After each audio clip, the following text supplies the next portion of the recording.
നമ്മൾ കുറച്ച് കാര്യങ്ങൾ തലേദിവസം തന്നെ ഒന്ന് റെഡിയാക്കി വെക്കുകയാണെന്നുണ്ടെങ്കിൽ രാവിലത്തെ പണികളൊക്കെ എളുപ്പത്തിൽ നമുക്ക് ചെയ്യാവുന്നതാണ്. അപ്പോൾ ഇതിൽ ആദ്യത്തെ എന്ന് പറയുന്നത് നമ്മൾ അടുത്ത ദിവസം എന്താണോ ഉണ്ടാക്കാൻ പോകുന്നത് അതിനുള്ള വെജിറ്റബിൾസ് എല്ലാം തലേദിവസം തന്നെ കട്ട് ചെയ്ത് വെക്കാവുന്നതാണ്.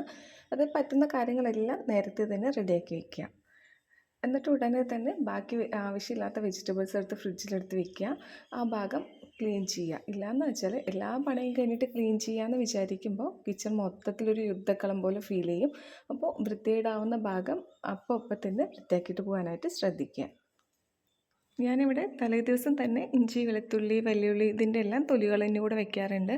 അപ്പോൾ രാവിലെ ഇത് കളഞ്ഞ് സമയം കളയേണ്ട ആവശ്യമില്ലല്ലോ. അപ്പോൾ അത് കൂടെ ഒന്ന് ശ്രദ്ധിക്കുക. എനിക്ക് ഏറ്റവും ഇഷ്ടമില്ലാത്തൊരു പണിയാണ് തേങ്ങ ചിരുവുക എന്നുള്ളത്. അപ്പോൾ രാവിലെ എണീറ്റിട്ട് ഇത് ചെയ്യാമെന്ന് വെച്ചാൽ എന്നെ സംബന്ധിച്ചിടത്തോളം ബോറിങ് പരിപാടിയാണ്. അപ്പോൾ ഞാൻ തലേദിവസം തന്നെ തേങ്ങയെല്ലാം ചിരവിക്കി വയ്ക്കുകയാണ്. എന്തൊക്കെയാണോ ഉണ്ടാക്കുന്നത് അതിനാവശ്യമുള്ള തേങ്ങയെല്ലാം നേരത്തെ കൂട്ടിയിട്ട് ചിരവി വയ്ക്കാറുണ്ട്. ഞാനിവിടെ ഓൾറെഡി മീൻകറി ഉണ്ടാക്കി വെച്ചിട്ടുണ്ട്. അപ്പോൾ രാവിലത്തേക്ക് ചട്നിക്കുള്ള തേങ്ങയുടെ കാര്യം മാത്രമേ ഉള്ളൂ. പിന്നെ ചെറിയ ഉപ്പേരിക്കുള്ള കുറച്ചും. ഇത് രണ്ടും ആകുമ്പോൾ തന്നെ നമ്മൾ രാവിലത്തേക്കുള്ള ബ്രേക്ക്ഫാസ്റ്റും അതുപോലെ തന്നെ ലഞ്ചിനുമുള്ള ഓൾമോസ്റ്റ് കാര്യങ്ങളെല്ലാം നമ്മളിപ്പോൾ സെറ്റാക്കി വെച്ചിട്ടുണ്ട്. അടുത്തതായിട്ട് നമ്മൾ കിച്ചൺ മുഴുവൻ വൃത്തിയായിട്ട് തുടച്ച് അതെല്ലാം വൈപ്പ് ചെയ്തെടുക്കുക എന്നുള്ളതാണ്. ആ സമയത്ത് തന്നെ കിച്ചൺ സിങ്കിൽ കഴുകാനുള്ള പാത്രങ്ങളുണ്ടെങ്കിൽ അതെല്ലാം വൃത്തിയായി കഴുകി കിച്ചണും കൂടെ ഒന്ന് വൃത്തിയായിട്ട് കഴുകിയെടുക്കാം. അപ്പോൾ പിന്നെ രാവിലെ വരുമ്പോൾ നമ്മുടെ കിച്ചൺ ക്ലീൻ ആയിട്ടിരിക്കുമല്ലോ. അത് കാണുമ്പോൾ തന്നെ വല്ലാത്ത സന്തോഷമായിരിക്കും. അടുത്തതായിട്ട് നമുക്ക് ഒരുപാട് യൂസ്ഫുൾ ആവുന്ന ഒരു ടിപ്പാണ്.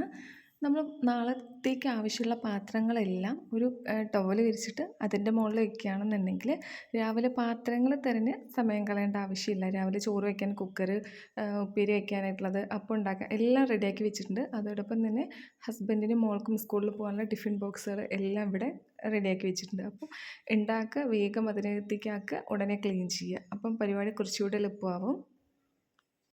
ബോറടിക്കാതിരിക്കാനായിട്ട് എനിക്കിഷ്ടമുള്ള പാട്ടൊക്കെ വെച്ചിട്ടാണ് ഞാൻ കിച്ചണിലെ ജോലികളൊക്കെ ചെയ്യുക. അപ്പോൾ ഓരോ പാട്ട് കഴിയും തോറും എൻ്റെ ഓരോ ജോലികൾ കംപ്ലീറ്റ് ചെയ്യണം എന്നുള്ള അതൊരു ടാസ്ക് പോലെയാണ് എടുക്കുന്നത്. അപ്പോൾ അതുകൊണ്ട് തന്നെ ആ പാട്ട് കഴിയാറാകുമ്പോഴത്തേക്കും ഇപ്പോൾ പച്ചക്കറി മുറിക്കുകയാണെന്നുണ്ടെങ്കിൽ ഒരു പാട്ട് കഴിയുമ്പോഴത്തേക്കും എൻ്റെ ഈ പച്ചക്കറി മുറിച്ചിരിക്കണം എന്ന അത്രയും സ്പീഡിൽ നമ്മൾ ചെയ്യാനായിട്ട് ശ്രമിക്കും. ഇതിന് രണ്ട് ഗുണങ്ങളുണ്ട്. ഒന്ന് കഷ്ടപ്പെട്ട് ചെയ്യുക എന്നുള്ളതിനേക്കാളുപരി നമുക്കിഷ്ടമുള്ള പാട്ട് വെച്ചിരിക്കുമ്പോൾ അത് കേട്ട് ആസ്വദിച്ച് ചെയ്യുക എന്നുള്ള ഒരു ഇത് കൂടെ ഉണ്ട്. നമുക്ക് വിരസത ഒഴിവാക്കാനായിട്ട് സാധിക്കും. ഏറ്റവും അവസാനമായിട്ട് കിച്ചണെല്ലാം അടിച്ച് വൃത്തിയായി തുടച്ച് വെച്ച് കഴിഞ്ഞാൽ രാവിലെ എണീക്കുമ്പോൾ നമ്മുടെ കിച്ചൺ ക്ലീനായിട്ടിരിക്കും. കാണാൻ തന്നെ പ്രത്യേക ഭംഗിയാണ്. ഇത്രയും കാര്യങ്ങളൊക്കെ റെഡിയാക്കി വെച്ച് കഴിഞ്ഞാൽ രാവിലത്തെ നമ്മുടെ ജോലികളൊക്കെ എളുപ്പത്തിൽ ചെയ്യാനായിട്ട് സാധിക്കും. അപ്പോൾ എല്ലാവരും ഇതൊന്ന് ട്രൈ ചെയ്ത് നോക്കുക. എന്നിട്ട് നിങ്ങളുടെ അഭിപ്രായങ്ങളും നിർദ്ദേശങ്ങളും എന്നോട് അറിയിക്കണം. അതുപോലെ തന്നെ നിങ്ങൾ ഇതുപോലെ എന്തെങ്കിലും ടിപ്സ് ഫോളോ ചെയ്യുന്നുണ്ടെന്നുണ്ടെങ്കിൽ അത് എന്നോടോട് ഷെയർ ചെയ്യാൻ മറക്കല്ലേ. താങ്ക്